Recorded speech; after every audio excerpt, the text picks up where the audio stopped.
Il prit avec lui Pierre et les deux fils de Zébédée, et il commença à être saisi de tristesse et d'angoisse. Il leur dit alors, mon âme est dans la tristesse jusqu'à la mort. Restez ici et veillez avec moi. Puis il s'avança un peu, se jeta la face contre terre et pria ainsi. Mon Père, s'il est possible que cette coupe s'éloigne de moi, toutefois, non pas comme je veux, mais comme tu veux.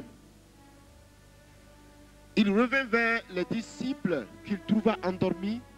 Il dit à Pierre, vous n'avez pas été capable de veiller une heure avec moi? Veillez et priez afin que vous ne tombez pas dans la tentation. L'esprit est bien disposé, mais la chair est faible. Il s'éloigna une deuxième fois et pria ainsi. Mon Père, s'il n'est possible que cette coupe s'éloigne sans que je boive, que ta volonté soit faite. Il revint et les trouva endormis encore, car leurs yeux étaient appesantis. Il les quitta, s'éloigna de nouveau et pria pour la troisième fois en répétant la même parole. Puis il revint vers ses disciples et il leur dit, vous dormez maintenant et vous vous reposez. Voici que l'heure est proche où le Fils de l'homme va être livré aux mains des pécheurs. Levez-vous, allons. Celui qui me livre s'approche. Gethsémani. Le jardin de Gethsémani, géographiquement parlant, est situé au pied de la montagne des Oliviers. Et la situation géographique de ce jardin est en elle-même un message. La situation géographique de ce jardin est en elle-même une révélation et une parole et une prédication. Pourquoi? Voici un jardin fleuri, voici un jardin au pied d'une montagne, un jardin restaurateur, un jardin dans lequel Jésus de Nazareth est allé se réfugier, est allé se mettre, un jardin dans lequel Christ avait l'habitude d'aller prier. Gethsémani est un jardin parsemé d'oliviers. Il n'y a que des oliviers dans le jardin de Gethsémani. C'est des belles plantes avec des petites feuilles, mais c'est vraiment bien. Et ce jardin est à côté d'une vallée, et ce jardin se situe à un endroit où, quand vous regardez là-haut, le mont des Oliviers est fixé, vous tournez de l'autre côté, le mont Sinaï est situé. Donc Gethsémani est au pied de la montagne. Et quand vous voyez que la Bible nous enseigne et parle de la montagne, ce que la Bible appelle une montagne, la Bible appelle la montagne de Dieu, vous voyez, la Bible appelle Dieu comme une montagne. C'est vrai, la montagne souvent symbolise certaines situations difficiles de la vie. Mais je ne veux pas toucher ce côté-là. Je veux toucher l'aspect forteresse, l'aspect puissance de la présence de Dieu constituée en montagne. Vous voyez, quand la Bible dit à Satan, tu as osé t'élever contre la montagne de Dieu. Vous voyez, voilà, c'est dans cette optique-là que moi je veux parler. C'est sur ce plan que je veux aller. Tu as osé t'élever contre la montagne de Dieu. Quand vous prenez le mont Sinaï, vous savez qu'au pied de Sinaï, ils sont partis parce qu'ils voulaient voir Dieu. Ils sont allés demander à Dieu de leur parler au pied de Sinaï. Ils sont allés demander à Dieu qu'ils voulaient le rencontrer au pied de Sinaï. Et la montagne est un centre d'accueil de Dieu. Je prends la montagne comme un lieu de rencontre avec Dieu. Je prends la montagne comme le lieu de rendez-vous avec l'Éternel. Je prends la montagne comme le site de Dieu. Je prends la montagne comme là où Dieu peut se découvrir. Alléluia. Et il se trouve qu'au pied de cette montagne, il y a le jardin de Gethsémani. Donc prophétiquement, si je dois analyser la situation, Gethsémani est alors un centre de rencontre avec Dieu, puisque la montagne est dressée là, et alors on va au pied de cette montagne pour supplier Dieu. Vous comprenez donc la position de Jésus de choisir Gethsémani comme son centre de rencontre avec Dieu, comme le terrain du combat spirituel, Gethsémani comme lieu de rencontre, Gethsémane comme lieu où la détresse a été épurée, où il a rencontré les ténèbres face à l'humanité. Le Gethsémane comme un centre où Jésus-Christ est allé faire face à Satan, où le combat a commencé contre sa propre chair, contre sa vie, contre les œuvres de l'ennemi, et alors amorcer le chemin du salut de l'humanité. Gethsémane constitue un centre de combat. Gethsémane constitue un centre de prière. Gethsémane constitue un centre de rencontre avec Dieu. Gethsémane constitue également le lieu où je pars rencontrer Dieu prosterné devant sa face. Dieu, la montagne, et moi, dans le jardin, un lieu de prière. Alléluia. Gethsémane, sous un autre plan, constitue un lieu de souvenir. Le souvenir éprouvant du Fils unique du Dieu vivant, celui qui nous a donné le salut, le lieu d'arrestation, le lieu d'épreuve. Ce n'est pas facile. Gethsémane constitue à la fois un lieu de sommeil. Jésus-Christ savait qu'il avait affaire aux puissances de ténèbres. Jésus-Christ savait que le temps du combat était arrivé. Gethsémane, il savait que le temps de la bataille était arrivé. Il savait que le temps du combat contre la chair était arrivé. Il savait que le temps du salut de l'humanité était arrivé. Et donc le lieu de la rencontre pour définir la parole de Dieu, c'était Gethsémane. Gethsémane. Gethsémane a bien plus de sens que d'aucuns puissent croire, frère. La montagne des Oliviers est fixée là. Et vous savez que cette montagne est stratégiquement positionnée. Il est allé de cette montagne, il est parti. Et vous savez que la montagne symbolise cette puissance de Dieu. Et au pied de cette montagne, il y a ce jardin qui constitue un centre de rencontre avec Dieu. Là où nous venons supplier Dieu, comme à l'église. Gethsémane. Église, ton nom c'est Gethsémane. Je te dis la vérité. Ton nom c'est Gethsémane parce que c'est en ton sein que se déroule la parole. C'est en ton sein que Dieu te rencontre. C'est en ton sein que Dieu vient te dire qu'il est avec toi. C'est en ton sein que Dieu vient te fortifier. Prenons un peu ce matin et élargissons le sens de Gethsémane à notre vie. Adaptons Gethsémane à notre condition de vie ce matin. L'église que nous sommes. Alléluia. J'espère que vous n'êtes pas fatigués. Et j'espère que vous comprenez cette révélation ce matin. Gethsémane, c'est notre maison. Gethsémane, c'est notre maison. Gethsémane, c'est l'église ce matin. Regardez, la Bible dit, il vient rencontrer, il vient là, et il dit, asseyez-vous ici pendant que je m'éloigne pour prier. Pierre, Jean-Jacques, venez avec moi. Barthélemy, les autres, asseyez-vous là, je viens. Pourquoi? Parce qu'il avait en face de lui le rude combat à mener. Ce n'était pas facile pour Jésus de Nazareth, quelqu'un qui était vivant, chair et en os, et qui savait que dans quelques heures, je vais être pointé à la croix. Dans quelques heures, on va me percer la côte. Dans quelques heures, je vais subir la mort cruelle, la méchanceté de l'humanité. Quand vous n'êtes pas conscient que vous allez mourir, encore vous supportez moins la chose. Mais écoutez, quelqu'un qui est conscient que dans peu de jours, je vais être guillotiné, dans peu de jours, je vais être assassiné, dans peu de jours, je vais être tué. Ce n'est pas facile. Ce n'est pas facile. C'est pour cela que je vous dis, frère, Gethsémane constitue la vie chrétienne que nous menons. Gethsémane constitue le sens de notre vie. Ce cadre dans lequel Dieu veut évoluer avec nous. Écoute-moi, ta vie est comme un jardin. Et ce jardin, quand il n'est pas arrosé, il ne fleurira pas. Mais quand il est arrosé, il connaîtra la prospérité.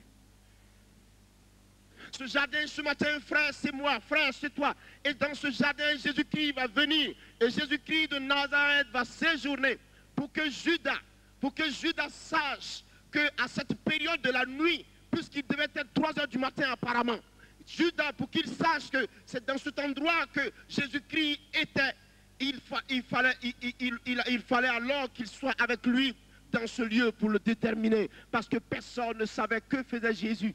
Personne ne connaissait la puissance de sa vie de prière.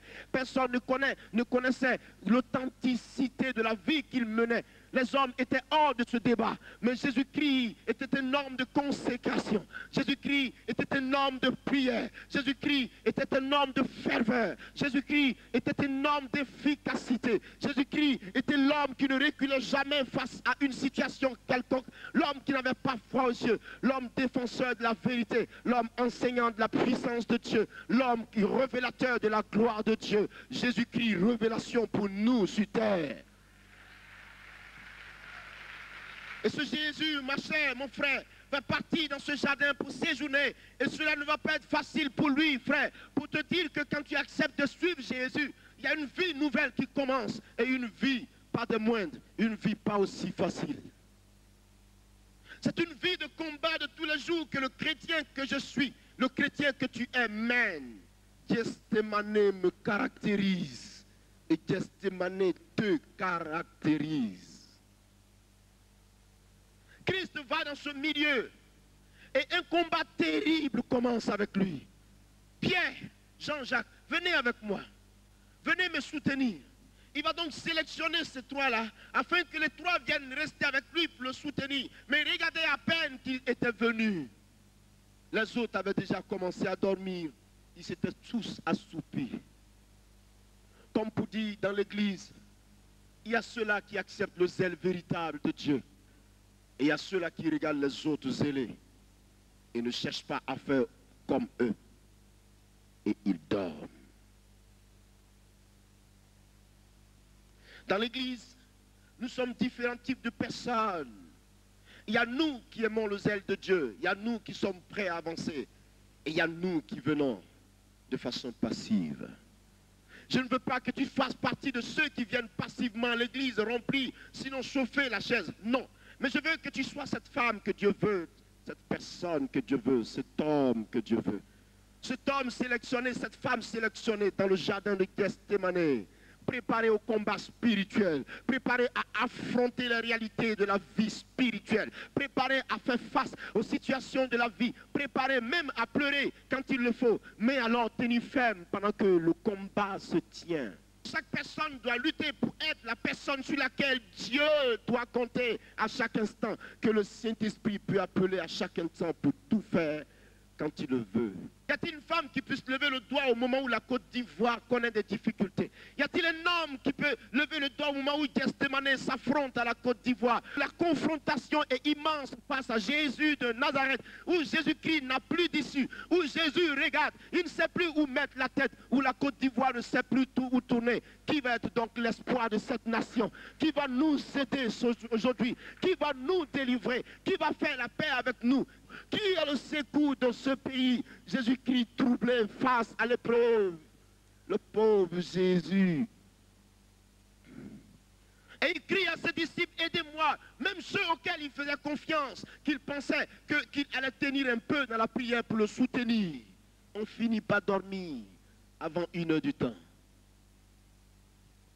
Un pays pleure, un pays crie, un pays est déshérité, un pays est dans la détresse, un pays ne sait plus où s'accrocher, et un pays cherche ses fils, un pays cherche ses hommes, un pays cherche ses femmes, un pays cherche ses hommes, un pays cherche ses enfants, un pays cherche ses alliés, un pays cherche qui peut, mais un pays ne trouve plus qui peut. Jésus-Christ abandonné, Jésus ne sait plus que faire, livré à lui-même.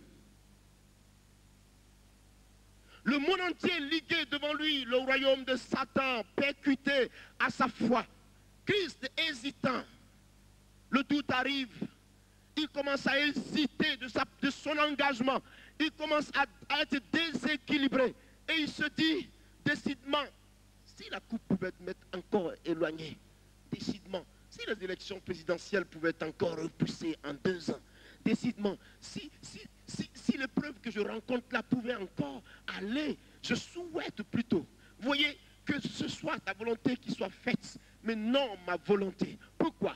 Parce que dans ces temps de difficulté, la volonté de Dieu caractérise la source du salut pour nous. La volonté de Dieu caractérise pour nous la paix. La volonté de Dieu caractérise pour nous le sens de la conduite spirituelle. La volonté de Dieu caractérise pour nous le sens de la bénédiction et de la richesse de Dieu qu'il nous faut. La volonté de Dieu caractérise pour nous la marche triomphale vers Dieu. La volonté de Dieu caractérise pour nous l'authenticité de cette mémoire spirituelle qu'est la personne de Jésus, que je voudrais respecter parce qu'il a mené un combat aussi solide pour nous sauver. La volonté de Dieu pour nous, c'est quoi? C'est qu'il faut faire face à cette épreuve. Et qu'est-ce qu'il faut faire? Accepter ou la relâcher? Puisque tu ne peux plus reculer. Avait-il encore du temps pour reculer? Y avait-il un autre jour que Jésus-Christ pouvait espérer encore avoir? Autant souffrir du coup.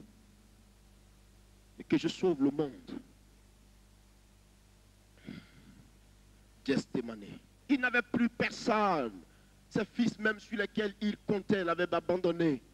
Et Pierre même qui était le plus farouche de tous n'a pu faire le poids. Gethsémane, centre de solitude.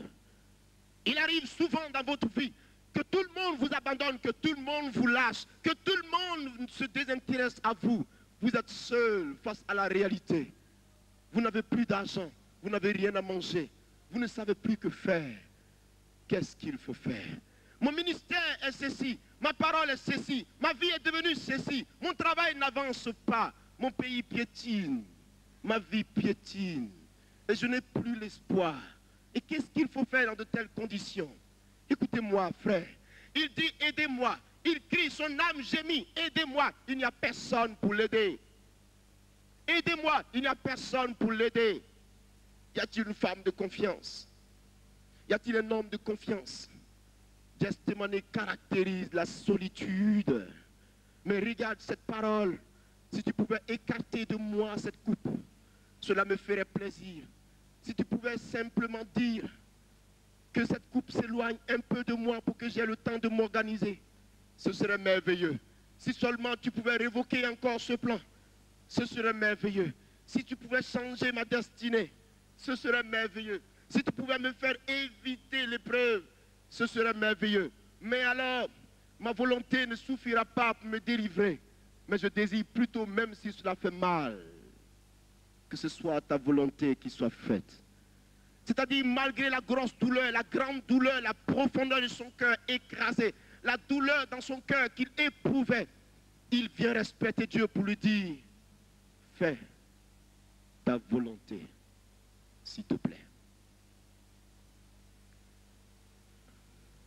Un jour, j'ai réfléchi, j'étais en face d'une difficulté, je ne savais plus que faire. Et pour me consoler, j'ai dit à Dieu, je te rends grâce parce que je sais que c'est maintenant que ma souffrance commence. C'est le commencement de ma souffrance. Pourquoi? Parce que tu es si patient. Tu es si sérieux. Tu es si calme. Que même ma plainte ne pourra rien changer dans ton plan.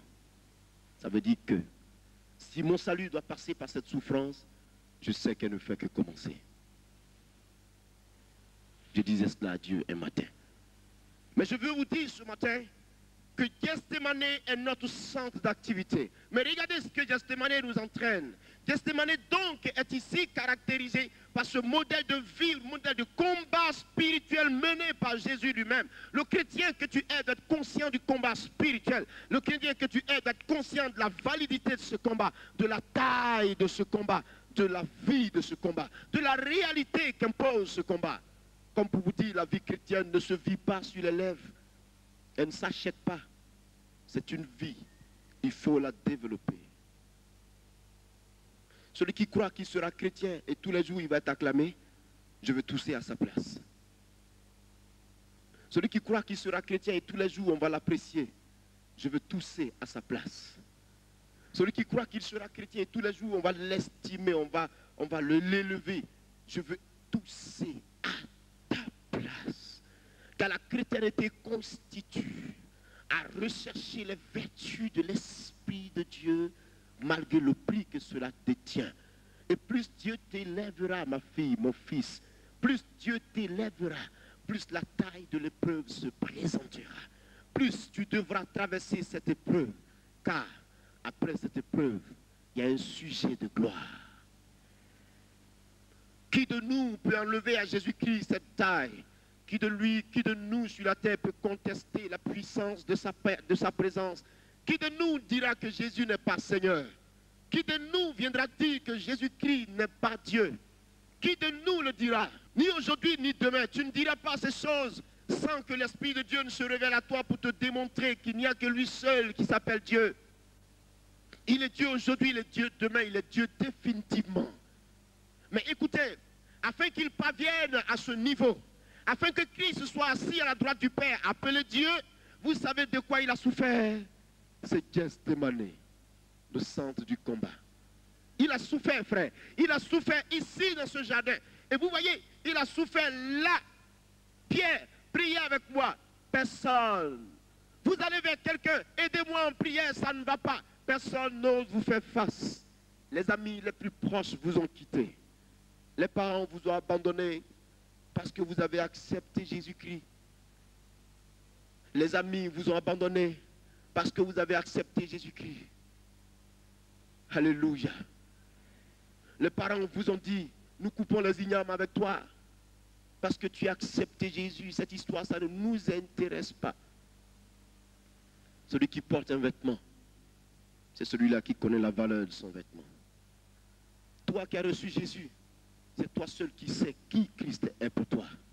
Ça ne se conjugue pas au pluriel. Ça se conjugue au singulier. Jésus-Christ est.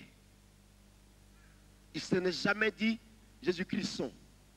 Jésus-Christ est. Pourquoi? Pour moi. Est. Pour moi. Gethsémane est un centre de combat.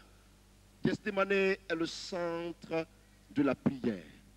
Il dit, mon âme, dans le verset 38, mon âme est triste jusqu'à la mort. Restez ici, veillez avec moi. Gethsémane nécessite un soutien. Gethsémane est dans un centre dans lequel chacun doit espérer avoir un soutien. C'est-à-dire, l'église doit être une église de soutien. Les chrétiens doivent être des chrétiens qui se soutiennent mutuellement. La Bible dit que celui qui est fort, réjouissez-vous avec les faibles. Soyez faibles avec les faibles, soyez forts avec les forts, soyez riches avec les riches, soyez pauvres avec les pauvres. Il faut aller au secours de ton frère. La communauté, c'est ça. Il n'a pas de soutien. Certainement que tu es quelque part ce matin, tu as un besoin, tu as un problème spirituel, tu as besoin qu'on te soutienne, mais tu ne sais plus à quel jeu jouer, tu ne sais plus à qui t'accrocher. Y a-t-il une femme de confiance? Dieu cherche. Le jardin de Gethsémane. Regarde autour de toi. Quelque chose est florissant. Tu veux le toucher, tu n'y arrives pas. Tu as certainement besoin qu'on t'aide. Jésus-Christ n'a pas eu ce soutien. Et tu ne l'as pas également. Comme pour dire, dans les moments difficiles, c'est là qu'on découvre qui est le véritable ami. Comme pour dire que lorsque la vie devient compliquée devant vous, vous voyez dans les cœurs qui vous aiment. Et qui est pour vous. Ce n'est pas facile. Le désert se présente à toi. Le désert est fleurissant, frère. Parce que le jardin de Gethsémane, miraculeusement, est fleurissant dans ce désert. Au pied de cette montagne des oliviers. Au pied du trône de Dieu. Ce jardin est fleurissant. C'est pour cela que Dieu veut que tu sois un chrétien fleurissant. Dieu veut que ta vie soit une révélation. Quand bien même que le désert t'entoure, mais le secteur que tu occupes, le cœur que tu as est fleurissant de la parole de Dieu, gémissant de gloire de Dieu, relevant la puissance de Dieu, imbibé de l'Esprit Saint, fleurissant de la bonté divine. Sois chrétien. Gethsémane. Puis il s'avança un peu, se jeta la face contre terre et pria ainsi. Mon Père, s'il est possible que cette coupe s'éloigne de moi toutefois, non pas comme je le veux, mais comme tu veux. Gethsémane est le centre de la recherche de la volonté de Dieu. Êtes-vous troublé? Il faille que vous vous intéressiez à Dieu. Êtes-vous troublé? Il est question de dire au Seigneur, je veux savoir ta volonté pour ma vie. Qu'est-ce que je dois faire? La Côte d'Ivoire est arrivée à un stade aujourd'hui où tout le monde se pose la question. Et notre vie est semblable à la vie de Jésus-Christ déroulée dans le jardin de Gethsémane. Et personne ne s'intéresse à Dieu. Mais personne ne se pose la question. Et quelqu'un parmi nous se dira certainement, Dieu, Où est ton plan? Chacun a une idée qu'il développe. Chacun a une pensée qu'il croit nette. Chacun a quelque chose qu'il croit juste. Mais la Bible déclare que chaque personne, les pensées de l'homme lui profilent beaucoup de choses dans l'esprit. Mais dans toutes ces choses, il n'y a que la volonté de l'Éternel qui s'accomplira. Et vous comprendrez que Dieu a un plan pour vous et pour moi. Dieu a un plan pour nous. Dieu a quelque chose pour nous. Dieu n'a jamais laissé un homme comme ça, libre. Dans le jardin de Gethsémane, Jésus-Christ était confronté à la situation. Cette situation auquel non seulement il ne pouvait pas échapper, mais qu'il désirait abandonner. Il voulait raccrocher parce que l'épreuve était difficile. Il vous arrive souvent de dire, je ne peux plus continuer parce que c'est difficile. Je ne peux plus avancer parce que la chrétienté est comme ça. Les chrétiens sont méchants. Telle personne est ceci, telle personne est cela. C'est vrai, cela peut arriver. Mais alors, cela compose les réalités du combat.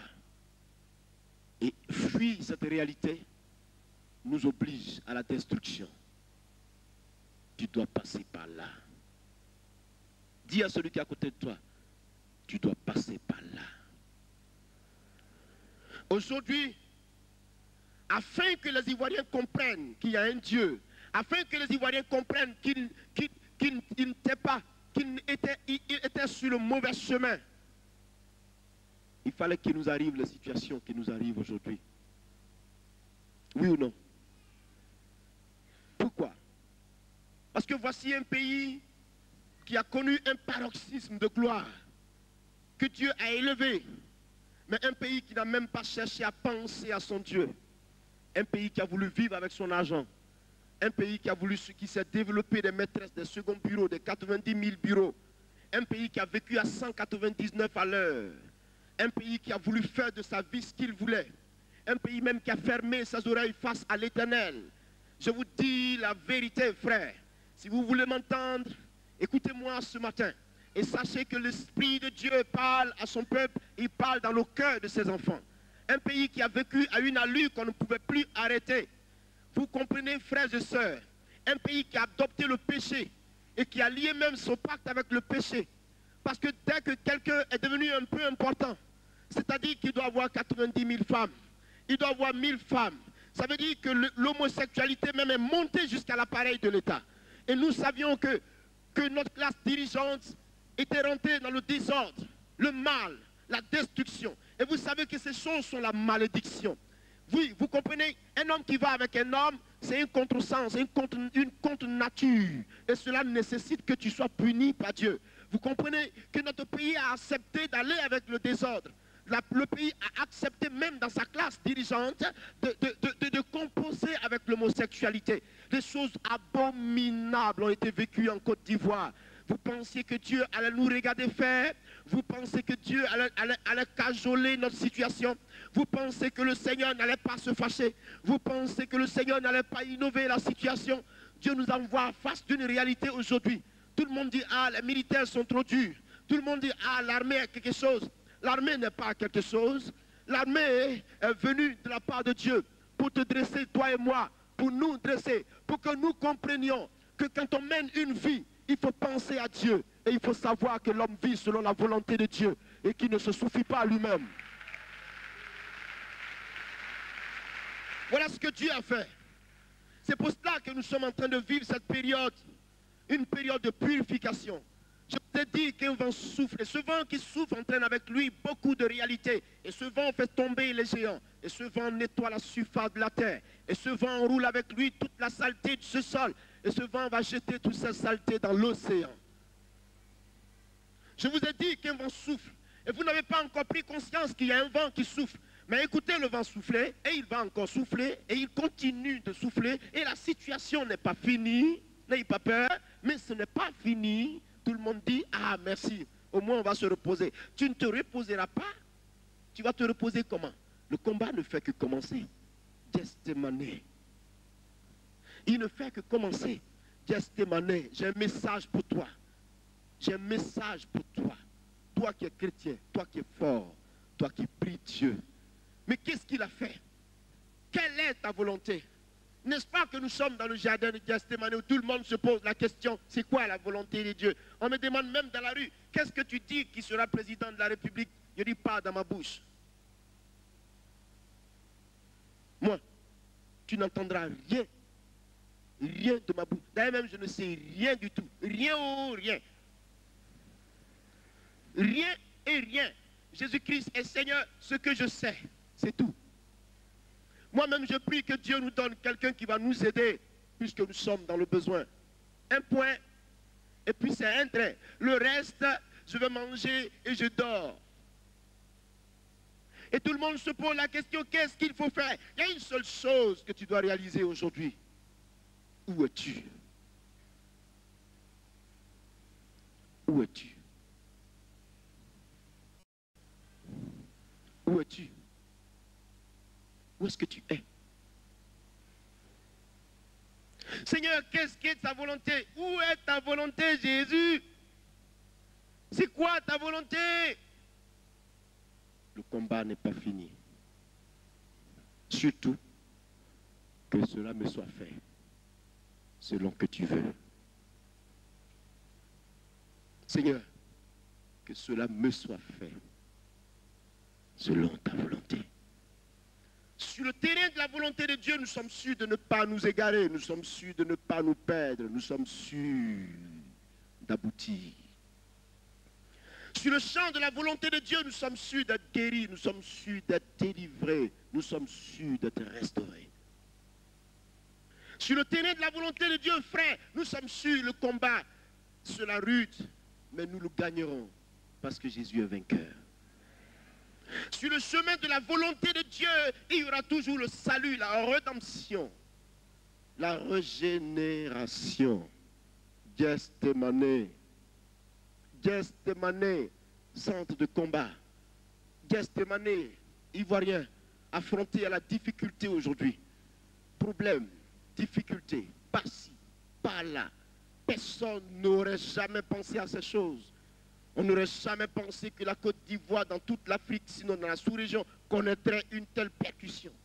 Mais il fallait bien que nous soyons percutés pour que nous puissions mûrir et grandir et savoir qui est le vent véritable, qui est le pied véritable, qui est la tête, qui est le bras et qui est le genou. Merci ma fille, t'es gentille. Que la grâce de Dieu t'accompagne partout où tu iras, à la surface de la terre. Toi qui as pensé qu'il fallait essuyer la sueur de mon front. Je gémis sous ce message parce que j'ai des problèmes avec. Ce n'est pas facile. Parce que je suis condamné par Gethsémane. Faut-il mourir? Faut-il vivre? Que faut-il faire? Où allons-nous? On n'a plus de tête, on n'a plus de queue. Même la nation est secouée. Ceux qui sont nos responsables dorment à peine. On ne sait plus ce qu'il faut faire. Chacun réfléchit par la droite, par la gauche. Les idées flânent, ils planent, les idées tournent, la tête tourne. On se dit, qu'est-ce qu'il faut? Quel danger va arriver encore demain? Quelle vague va nous trouver encore demain? Quel est le prochain coup que Satan nous prépare? La Côte d'Ivoire va-t-elle survivre? Le pays va-t-il vivre? Qu'est-ce que nous allons faire? Seigneur, qu'est-ce que tu nous réserves? Où es-tu? Ton silence nous détruit. Écoute, quand tu te tais, nous mourons. Quand tu ne dis rien, nous périssons. Et chacun cherche à s'accrocher à la volonté de Dieu. Pourquoi? Parce que la nécessité se présente. Il faille qu'il y ait la nécessité. Il faille qu'il y ait l'épreuve. Il faille que tu saches que pour que tu sois responsable, leader, que tu parviennes au dynamisme de l'esprit, à la maturité de l'esprit, tu as besoin d'être épuré pour que l'or soit fini. Gethsémane. Où est-ce que la Côte d'Ivoire va avec nous? Qui va être président de la République? C'est qui le gars que nous attendons? C'est qui? On s'oublie, on regarde l'autre côté. Ah! M. Gbagbo Laurent va être voté. Le président Guy Robert va être voté. M. Mel Theodore va être voté. Monsieur, je ne connais plus le reste. Dieu soit béni, soit voté. Il y a lui là qui va être voté. Et le débat couvre la nation. Et tout le monde est percuté. Et tout le monde se pose des questions. Et c'est des moments où on a oublié la réalité de Jésus de Nazareth. Et on a oublié qu'il y a un Dieu qui est là. Un Dieu auquel il faut s'intéresser. Un Dieu qui détient en lui la solution. un Dieu qui est capable. Je vous demande encore une fois de plus, Ivoiriens, je répéterai encore ce soir cette expression. Faites-moi un peu confiance au Dieu puissant, créateur du ciel et de la terre. Faites-lui confiance un tout petit peu. Faites-lui confiance dans une petite mesure. Car l'homme qui fait confiance en l'Éternel, celui-là ne sera jamais confus. J'ai vu Jérusalem bâtie à la montagne. J'ai vu Jérusalem bâtie au-dessus de la montagne. Afin que tu ailles détruire cette ville. C'est-à-dire, pour que tu passes, tu regèmes par la montagne de Sion pour aller casser Jérusalem là-haut. Israël se serait débrouillé pour te récupérer quelque part. Parce que la position de Jérusalem est stratégique. Parce que quelqu'un qui est là-haut, tu ne peux pas combattre contre lui. Quelqu'un qui est élevé par Dieu, tu ne peux jamais combattre contre lui. Quelqu'un qui est approuvé par Dieu, jamais tu ne peux réussir un combat contre lui. Quelqu'un qui est accepté par Dieu, jamais tu ne réussiras un combat contre lui. Un pays qui est désiré par Dieu, jamais Satan ne réussira quoi que ce soit contre lui. Une nation qui est réussie par Dieu, jamais Satan ne réussira quoi que ce soit contre elle. Voici pourquoi j'ai un souci dans mon esprit. Accepte Jésus Côte d'Ivoire et nul ne pourra aller contre toi. Accepte-le, tu as un tout petit pas à faire. Accepte-le et personne ne réussira quoi que ce soit contre toi. Jérusalem est bâtie sur la montagne de Sion. Soyez armés. Courez comme vous voulez. Mais vous serez un peu fatigués. Et en plus, quand vous prenez la montagne, vous avez encore la muraille de Néhémie à franchir, une forteresse. Et Jérusalem est entourée de protection, avec les geôliers à la tête. Vous pensez que Dieu n'est pas puissant? Vous pensez que Dieu n'est pas formidable? Vous pensez que le Dieu de Jésus de Nazareth, le Dieu que Jésus-Christ a prié sur la terre, le Dieu que je prêche, mon Jésus n'est pas capable? Vous croyez qu'il n'est pas du tout capable? Vacillez à vos activités, faites comme vous voulez, mais Dieu ne demeure pas moins Dieu, et Dieu ne se soucie de rien, et Dieu n'a pas de problème. C'est nous qui avons besoin de lui. Dans le jardin de Gethsémane, il réussit le combat. Il sort du jardin de Gethsémane, le centre de l'arrestation, le centre de la turbulence, le centre de la violence. Aujourd'hui, la Côte d'Ivoire est devenue un centre percuté, un centre de difficulté, un centre de violence. Gethsémane, Côte d'Ivoire, je te préviens. Qu'est-ce qui s'est passé ce jour-là? Hein? Il y a eu quoi? Ils sont venus l'arrêter. Le pauvre prosterné en train de prier, il dit, l'heure est arrivée, levez-vous, vous dormez. L'homme qui m'arrête est devant la porte. Le temps du soutien, le temps du cri, le temps où l'âme désire un soutien. Tout le monde lâche ce pays. Tout le monde ne veut plus de la Côte d'Ivoire parce qu'aujourd'hui, on dit quelque chose. Elle est devenue quelque chose. Hier, tu étais un centre d'intérêt pays. Aujourd'hui, tu as perdu ton centre d'intérêt. Hier, tu étais un centre de développement économique et social. Et tout le monde courait vers toi pour comprendre, savoir et avoir son intérêt. Tout le monde venait en ton sein pour savoir et prendre son argent, développer sa culture, implanter son entreprise. Et aujourd'hui, parce que tu es en difficulté, tu es abandonné. Et si toi-même tu pouvais comprendre que lorsque tout le monde t'abandonne, l'Éternel se montre encore fort pour toi et à ton profit. Si tu pouvais le comprendre, tu n'auras jamais su que Dieu est pour toi. Et vous ne pouvez pas comprendre ça. Avez-vous déjà vu Dieu abandonner l'orphelin?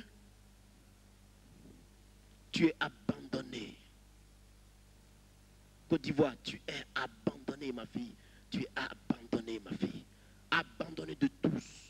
Les parents alliés les plus puissants qui criaient pour toi hier, aujourd'hui t'ont lâché. Même la communauté internationale refuse de financer tes élections. Laissez-moi tousser. Kakou, continue ta vie. Personne n'a connu Jésus. Personne n'a jamais su quelle est la couleur du Seigneur. Il n'a pas de couleur. Il est pour tout le monde. Il est favorable à tout le monde. Il n'attend qu'un seul cœur qui puisse gémir à son profit. Et Dieu se lève pour se manifester. Êtes-vous sûr qu'on abandonne quelqu'un et Dieu se lève pour l'abandonner? Vous me permettez de rire un peu? Personne n'a connu Jésus. Vous ne l'avez pas encore connu. Vous avez vos pensées. Mais Dieu demeure Dieu. Et la pensée d'un homme ne pourra jamais, jamais transformer la puissance de Dieu. Jamais. Il ne compte sur personne pour réaliser sa puissance. Il crée toutes choses basse à droite. Il a compté sur sa propre parole pour démontrer la puissance de son règne. Pour sortir de la tombe, il n'a eu besoin du secours de qui que ce soit. L'armée même qui a été mise devant, dans ce jardin, devant le tombeau. Cette armée qui était placée là, sur Golgotha, devant le tombeau, pour veiller à ce qu'on ne vienne pas le sortir de là. Où était cette armée? L'ange est venu déplacer la roche sans que personne ne le voie. Dieu a-t-il besoin qu'un homme gémisse pour réaliser sa volonté? Dieu a-t-il besoin du comportement humain pour démontrer qu'il est Dieu? Dieu a-t-il besoin qu'on aille lui flanquer la tête pour savoir qu'il est Dieu?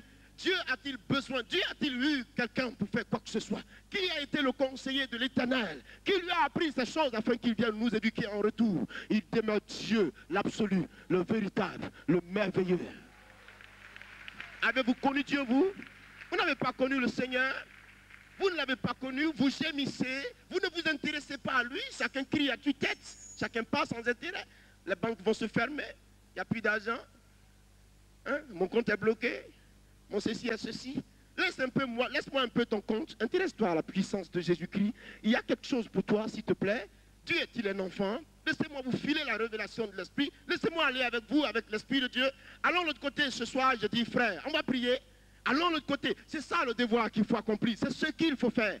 Gethsémani est le centre du combat. C'est maintenant que vous devez prendre conscience de la valeur du combat, du niveau du combat spirituel pour vous. Car la situation de la Côte d'Ivoire n'est pas humaine, elle est spirituelle. Elle est spirituelle. Votre pays a un problème spirituel. Il est confronté à une situation spirituelle. Il n'y a que spirituellement que cela doit se juger. Il n'y a que spirituellement que la solution peut venir. Car pour que le physique soit maîtrisé, il faut avoir réussi à maîtriser le spirituel. Or, si tu ne détiens pas le spirituel, ça veut dire que jamais tu ne réussiras quoi que ce soit. C'est pour cela que cette nation doit se montrer spirituelle. Gethsémani, le centre où l'homme renonce à lui-même. Gethsémani, tu tournoies sur toi, tu n'as plus de chemin. Gethsémani, tu es là confronté aux difficultés. Regarde, une seule pensée véritable. Jésus-Christ dit ceci, que cela me soit fait selon ta volonté. Tout le monde prie, tout le monde dit ceci. Je préfère dire à Dieu, celui que tu veux, mets-le à la tête de cette nation. Il sera bon pour nous si c'est ton plan. Si c'est ton plan. Arrêtez de vous battre. Nous sommes en face d'une situation qui nécessite le moyen spirituel aujourd'hui. Laissez-moi vous dire, je ne parle contre personne. Je suis prédicateur de l'évangile. Je vous enseigne la vérité, le salut vivant de Dieu. C'est celui-là que je vous enseigne. La réalité, c'est Jésus de Nazareth. Aucune solution ne vous viendra à Côte d'Ivoire. Tu n'as pas de solution. Il n'y a que Christ qui peut te sortir de là. Tu as été lâché. Tes alliés t'ont abandonné. Tout le monde t'a abandonné. Où es-tu? Lève la tête. Ta famille t'a lâché parce que tu as accepté Jésus. Regarde à la montagne de Golgotha. Personne n'est plus ton secours. Écoute-moi.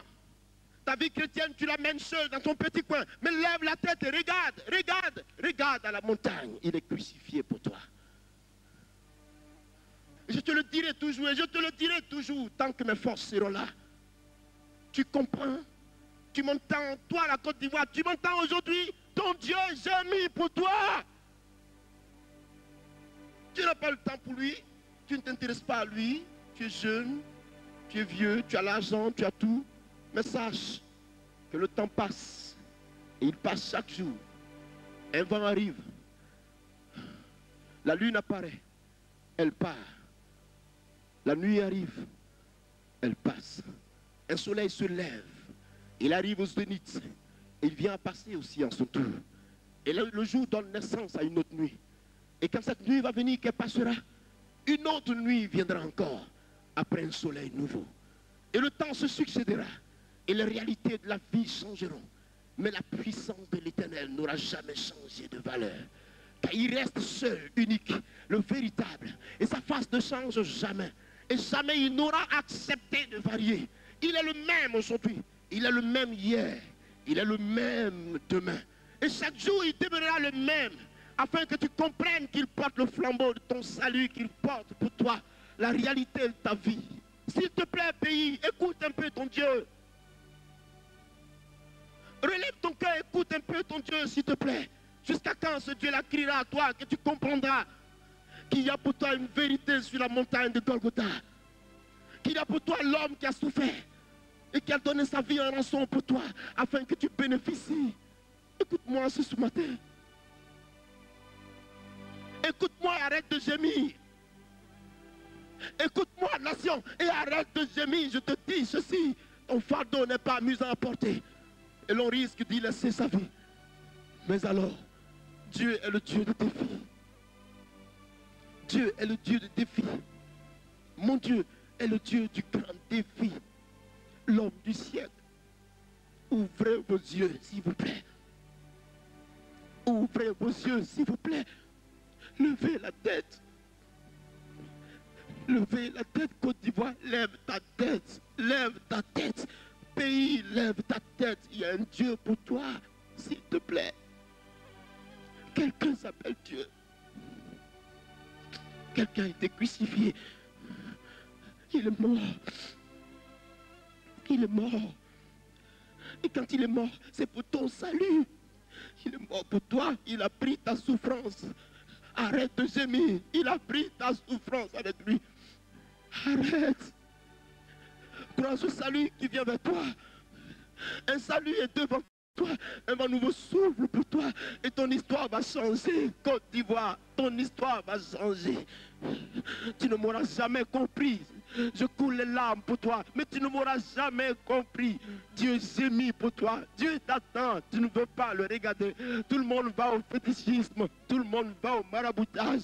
Tout le monde va au sacrifice humain. Et le pays est pollué. Ce pays est pollué, s'il vous plaît. Il est détruit. Il est détruit par vos comportements. Et Dieu gémit dans son cœur. Et l'Éternel ne sait plus à quel sens il faut se vouer. Et le cœur de Dieu bat pour toi. Tu es percuté. Et Dieu pleure pour toi. Il pleure pour toi. Comprends ces paroles. Ton salut est devant toi. Ton espoir est là. Ton espoir est là. Jésus est mort pour toi.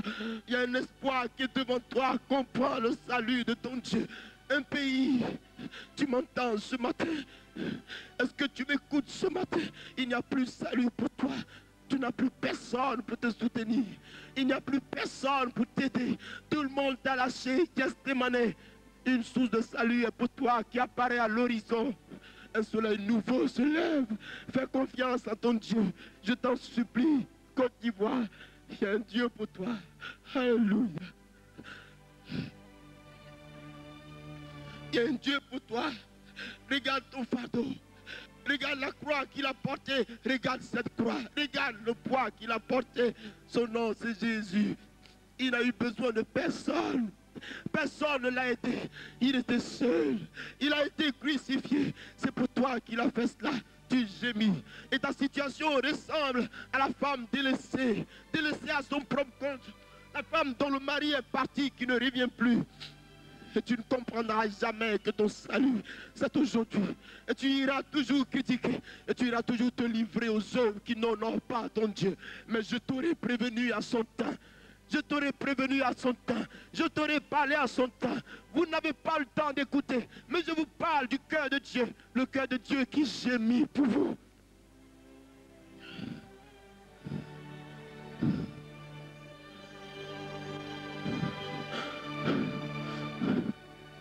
On aura abandonné celui qu'on connaît. On aura rejeté l'homme qui nous coûtait cher. On aura repoussé celui-là dont on voulait toute la vie. Celui pour qui nous étions irréels. Celui qui aura partagé tout avec nous. On l'aura certainement oublié. Mais la vie entraîne des réalités. Et c'est des choses que jamais vous ne réussirez à comprendre. Parce que la divinité de Dieu est indéfinie devant la face de la mémoire humaine. Parce que Dieu caractérise la connaissance infinie. Il est la révélation la plus parfaite qu'il te faut, Côte d'Ivoire. Il y a pour toi une révélation, Côte d'Ivoire. Jésus-Christ révélé à la face de la nation. Jésus-Christ révélé devant toi. Jésus peut te sauver. Jésus-Christ peut te sauver, s'il te plaît. Il y a encore une petite source d'espoir. Quoi qu'il en soit, y a-t-il quelque chose qu'il ne soit pas capable de faire? Son nom, c'est Jésus. Nul ne le commande. Il vit, il est spirituel, il est esprit, il est vivant. Pays de Côte d'Ivoire, tu as encore la bénédiction. Tu n'auras pas encore perdu la foi. Mais arrête de pécher. Arrête le maraboutage. Arrête la magie. Intéresse-toi à ton Dieu. Il a l'espoir pour toi. Le cœur de Dieu gémit pour toi. Il peut te sauver. Il peut te sauver, s'il te plaît. Jésus de Nazareth. Jésus. Tout le monde l'a abandonné. Et ce jour-là, il n'avait personne pour l'aider. Il a remonté la pente, il a souffert seul. Parce qu'il savait que pour toi, il obtiendrait le salut. Il avait caractérisé son œuvre pour toi. Jésus-Christ, j'ai mis dans son cœur pour toi. Il y a l'espoir pour toi à Côte d'Ivoire. Crois seulement un peu à ton Dieu.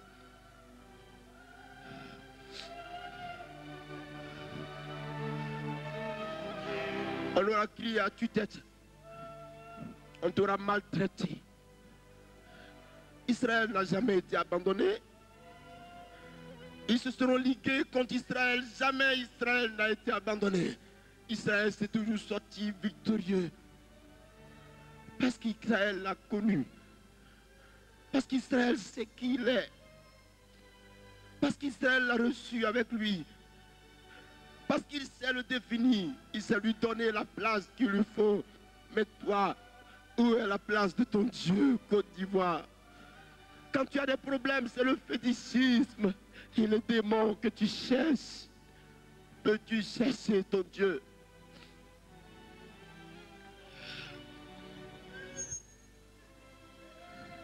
Il aura étalé le sens du salut pour toi. Il se sera révélé à toi dans quelque dimension que ce soit. Mais tu n'auras jamais préféré ce voie, ce chemin merveilleux. Écoute cette voix, s'il te plaît.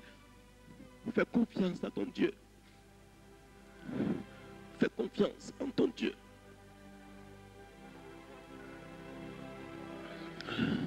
Et comprends que lorsque tout le monde t'abandonne, il est l'heure que le Seigneur élève le défi avec toi.